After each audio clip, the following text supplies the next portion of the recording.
Buenos días. Muy bien. El día de hoy, en esta sesión, vamos a empezar a trabajar con la herramienta de Cadence Virtuoso. Entonces, hemos platicado con ustedes sobre el flujo de diseño analógico de un circuito integrado. Entonces, nada más para recordar, el flujo de diseño de un circuito integrado consta de las siguientes etapas. Como hemos dicho, necesitamos tener especificaciones para nuestros diseños y enseguida esa idea que nos puede evocar el querer hacer un inversor, un amplificador operacional, algo que ustedes quieran hacer como circuito integrado. Enseguida vamos a desarrollar el diseño esquemático, ese es lo que les vamos a mostrar el día de hoy.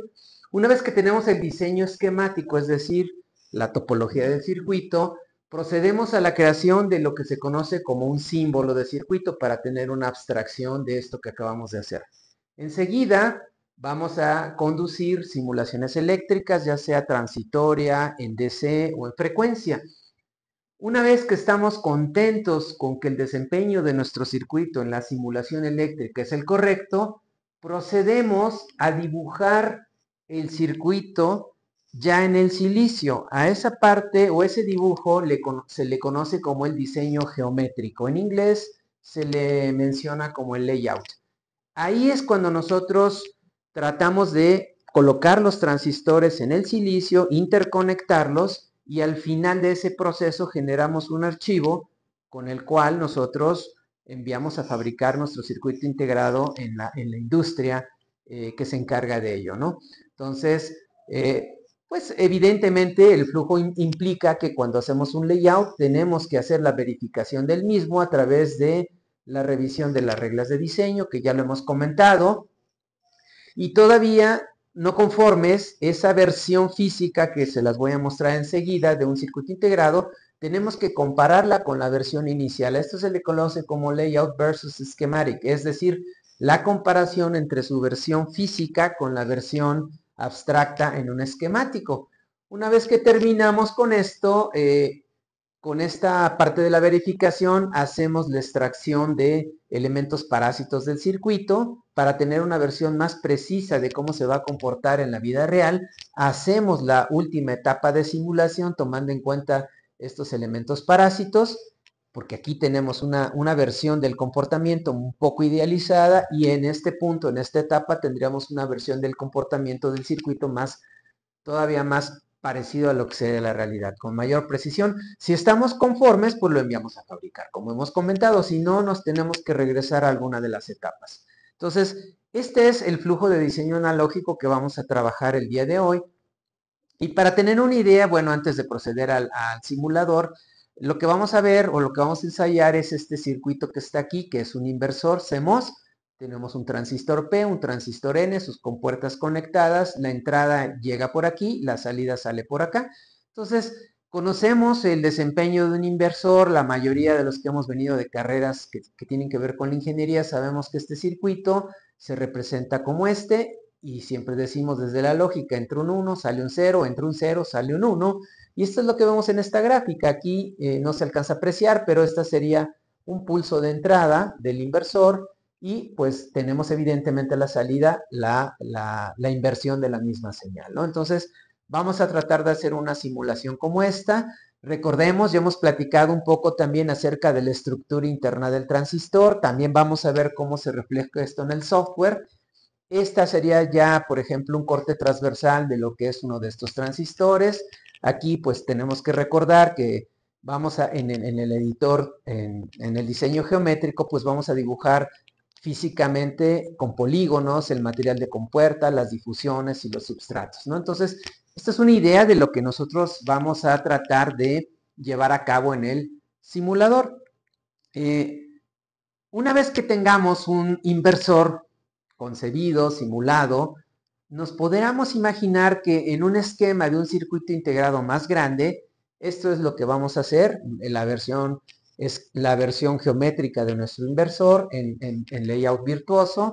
E imagínense que esto para nosotros constituye una celda estándar, es decir, entonces esa celda va a ser algo que va a colocarse de manera automática entre rieles de energía para poder conformar un chip más denso, por ejemplo, un procesador. Entonces, vean, lo que vamos a hacer desde el punto de vista transistor por transistor, vamos a ir conformando un inversor. Esto se convierte en una celda estándar que después pudiéramos nosotros colocarlo en los rieles para ir conformando un circuito más complejo.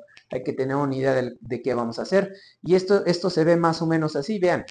Otra vez, lo que es el inversor, a lo mejor nos podemos imaginar que es este cuadrito, por acá está otro inversor, a lo mejor acá tenemos otro tipo de celdas o funciones lógicas que de manera interconectadas le van dando la forma al circuito integrado. Pero lo que pretendemos es que ustedes tengan más o menos una idea de cómo hacer el ejercicio de una celda estándar, en este caso el inversor, que empecé a comentarlos desde el principio. Bueno, entonces hasta aquí dejamos, vamos al simulador para que puedan ver ustedes cómo se trabaja esto. Muy bien. Entonces, ven, ustedes pueden ver que este circuito, que es como construimos el inversor, en nuestro simulador debemos emplear la herramienta que se conoce como el editor esquemático de Cadence y se llama Cadence Virtuoso. Entonces, aquí podemos ver una representación del mismo inversor. Tiene su entrada, tiene su salida, la tierra y la alimentación de VDD, un transistor de tipo P y un transistor de tipo N. Entonces, en este sistema en Cadence, nosotros tenemos, en el caso del Centro de Investigación en Computación, estamos simulando un proceso de fabricación de transistores de 130 nanómetros que lo ofrece SkyWater. Entonces, esto lo vamos a ir desarrollando juntos. Quiero mostrarles nada más cómo se puede trasladar esta versión que es esquemática a una versión en layout. Entonces, la versión en layout es esta que estamos viendo en este momento. Déjenme ajustar la pantalla. Y aquí podemos, por ejemplo, darnos idea de cómo es ya físicamente un circuito integrado. Cada uno de los colores nos representa algún tipo de material, como lo vimos en la sesión pasada, introductoria, en donde platicamos cómo es un proceso de fabricación de un circuito integrado. Aquí pudiera hacer un poco un acercamiento yo para que reconozcan, en este caso, que esto es un transistor. Entonces, del lado izquierdo, en la barra izquierda tenemos la barra de paleta de materiales y podríamos nosotros, por ejemplo, ubicar uno de los materiales que ya hemos hablado, que es el material con el que se construye la compuerta. Entonces, ese material es el que se denomina como polisilicio y yo vamos a practicarlo todos, pero pudiéramos en este momento dándole un clic aquí en el menú de visibilidad, que solo dejáramos visible ese material, ¿no? Entonces, este es el material de compuerta. Material de compuerta nos permite conectar las compuertas de ambos transistores y para que podamos tener una idea de lo diminuto que es este tipo de estructuras, la longitud de compuerta, que es la que nos define la litografía, la podemos medir de este punto, dando el comando K, por ejemplo, clic, avanzo hacia la derecha, es un poquito complicado ver a lo lejos, pero aquí me marca 0.15 en el extremo, significa que ahí tengo una longitud de 0.15 micrómetros, son 150 nanómetros, entonces ya nos damos cuenta de lo pequeñito que es el dispositivo, ¿no?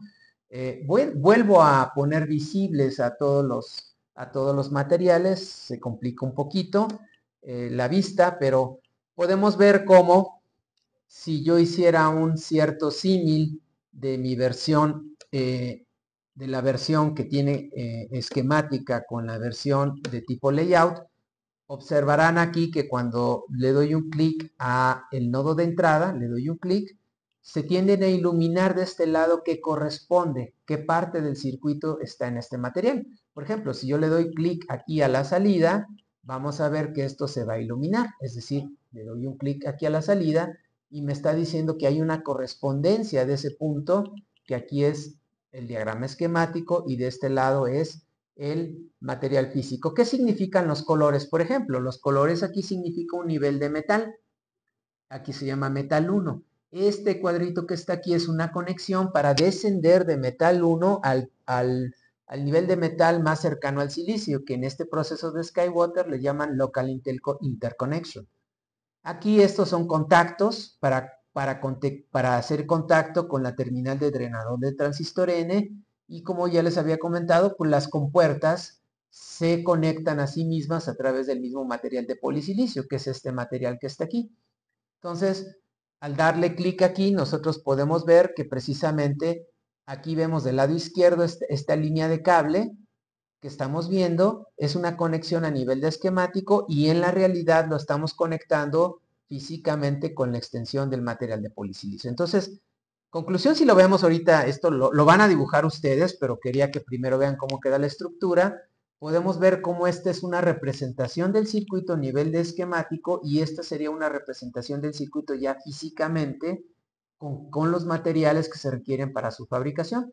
Suponiendo que ya hemos dibujado esto y lo comprendemos, bueno, vamos a intentar hacer una simulación para que ustedes vean cómo es el comportamiento.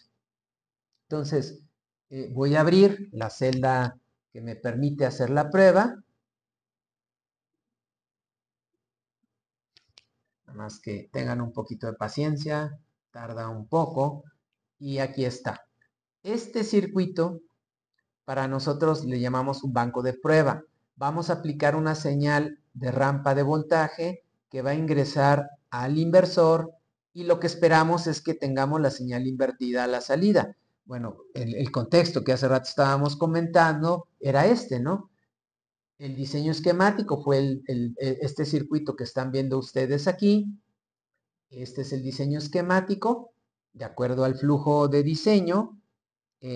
Después creamos un símbolo, y ese símbolo es precisamente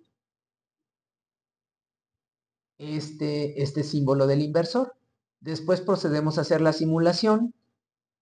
Como dice aquí el flujo, creamos una simulación eléctrica, y pues vamos a mostrar la simulación eléctrica en este caso para esta celda. Abrimos el simulador.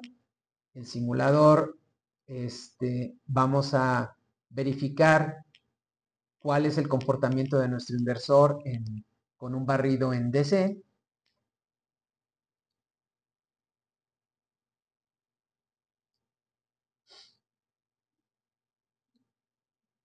¿Okay? Corremos la simulación. En la escala horizontal tenemos un barrido de voltaje. Para esta tecnología podemos alimentarla hasta 1.8 volts. Entonces, en el lado izquierdo tenemos 0 volts a la entrada. En el lado derecho tenemos 1.8 volts. Entonces, esta línea recta comienza en 0 también en la vertical, y va de 0 a 1.8 volts, que es lo que estamos viendo, que tenemos una rampa como una señal de excitación que va desde un valor 0 hasta un valor de 1.8 volts. En el sentido lógico, 0 volts nos representa 0, y 1.8 volts nos representa un 1 lógico. Entonces, ¿qué nos han enseñado? Si tenemos un 0 lógico a la entrada, ¿qué tenemos a la salida? 1.8 volts. Si tenemos un 1 lógico a la entrada, perdón, si tenemos un 1 lógico a la entrada, ¿qué tenemos? Un 0. Es decir, esta señal es nuestra salida del inversor, y está haciendo lo correcto. Básicamente, repetimos, tenemos un 0 a la entrada, y entonces el inversor nos da un 1 a la salida. Cuando aplicamos un 1 a la entrada, el inversor nos da un 0 a la salida. Claro, tenemos una zona en donde se da una transición de alto a bajo, pero en sistemas digitales generalmente se opera nada más con las salidas cuando tenemos un 1, repito, o cuando tenemos un 0. Entonces, enseguida, pues vamos a proceder todos a poder editar el diagrama esquemático, y vamos a comenzar el día de mañana con el diseño geométrico o diseño layout.